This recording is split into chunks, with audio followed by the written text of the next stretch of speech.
recognize that I have these cravings within myself, and rather than trying to like deny them or demonize them or judge them and say that they're wrong or that they're low consciousness or that they're too materialistic or whatever, actually,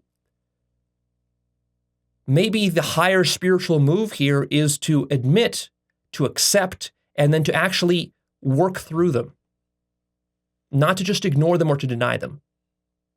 And this actually is a very high, in a certain sense, counterintuitive move of self-love, right? Because look, if you really loved yourself, you would also accept and love your shadow and your dark side and any kind of materialistic cravings and desires that you have, and you would want yourself to satisfy those in a deep way such that you can transcend them, not in a sort of a rushed way where it's like, yeah, okay, quickly, get it over with, like get it over with. You know, go have sex with a few people and just get out of your system. Like, not like that. I mean, like, if you really, truly loved yourself, think about God's love for you. God's love for you. If God truly loved you, you might say like, well, Leo, God wants me to quickly realize that I'm God. Maybe not. Maybe what God wants for you is really because the love is so deep that God accepts your agenda so much as its own that God wants you to want what you want. In a sense, that's what true love is. True love is not to demand of the other to do what you need them to do to reach your level. True love, a deeper love than that, would be a love where you accept the place that consciousness is in. That conscious being is at a certain level, and it can't realize the higher levels until it exhausts its lower levels of consciousness. And therefore, if it wants something petty, then you love that being enough that you are okay with it wanting something petty. Like if your child wants some candy. See, one attitude you could take is you could say, no, don't eat any candy. It's bad for you. It'll rot your teeth and it'll make you fat. Like you could take that attitude. And you might say, well, that's loving because in a certain sense, you're looking out for the child.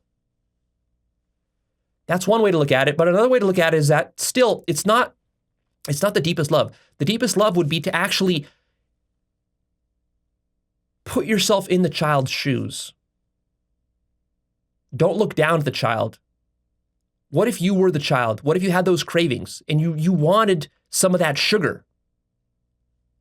Maybe what the child needs is not a lecture from you about how bad sugar is and why he shouldn't eat it, but maybe what the child needs is actually some like deep compassion and a realization that this child, this conscious being needs to actually experience for itself what sugar tastes like to satisfy that craving. And even if he gets addicted to it, maybe he needs that too. That's also part of his evolution.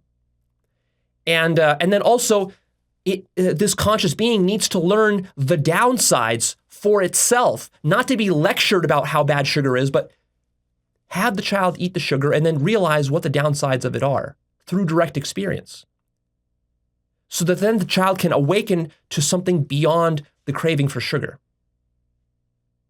You see, this would be sort of a strategy of burning through the sugar karma, we might say. And so really there's two strategies for dealing with cravings and desires. One is to try to ignore them, suppress them, and ultimately let them go. And it is possible, and I want you to always remember this, that whatever craving or desire you have in life, you should be open to the idea that it's always possible just to let it go.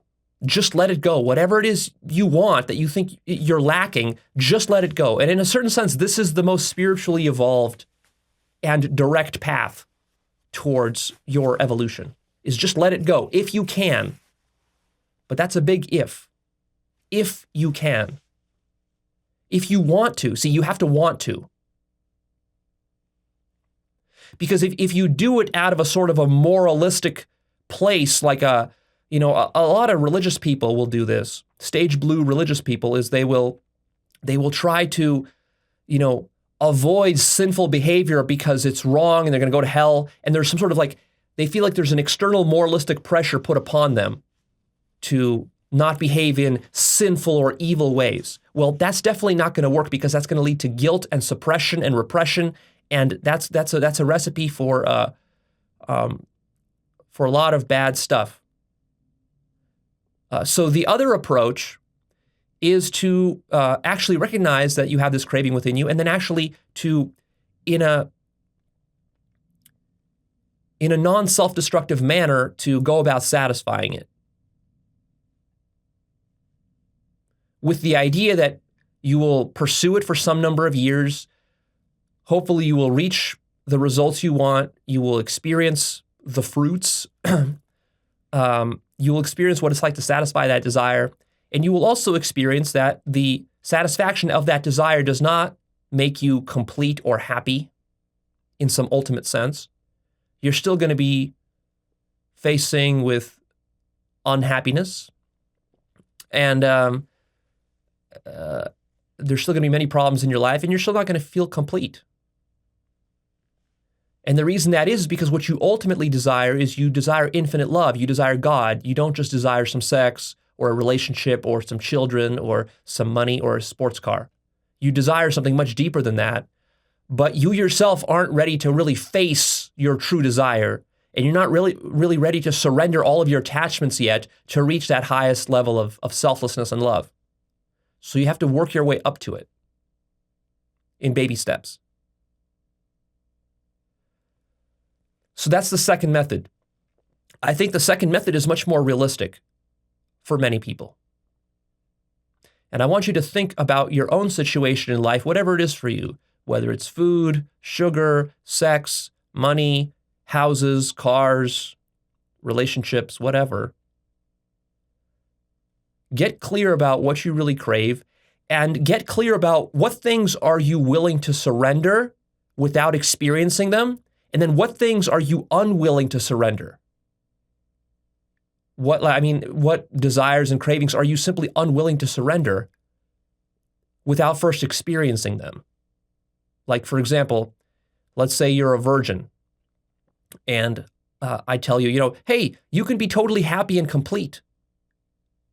You can experience profound levels of metaphysical joy and bliss and ecstasy beyond anything that a human orgasm can give you, that beyond any sexual experience that you can get. I can tell you that, and that's technically true. And so in that sense, you might say, okay, well, then I don't need sex. I don't need to pursue sex. I can just shortcut that and just go straight to what Leo's talking about here with this sort of metaphysical ecstasy and spiritual ecstasy. But then you also have to ask yourself, yeah, but am I willing to never have a sexual experience in my entire life? Is that something that would sit well with me? Or would that bug me for the rest of my life? Would I regret not doing it? And it's not that you're fooling yourself into thinking that having sex one time will somehow complete you or solve all your problems. It won't. It's obvious that it won't. But on the other hand, if you're so lacking in that department,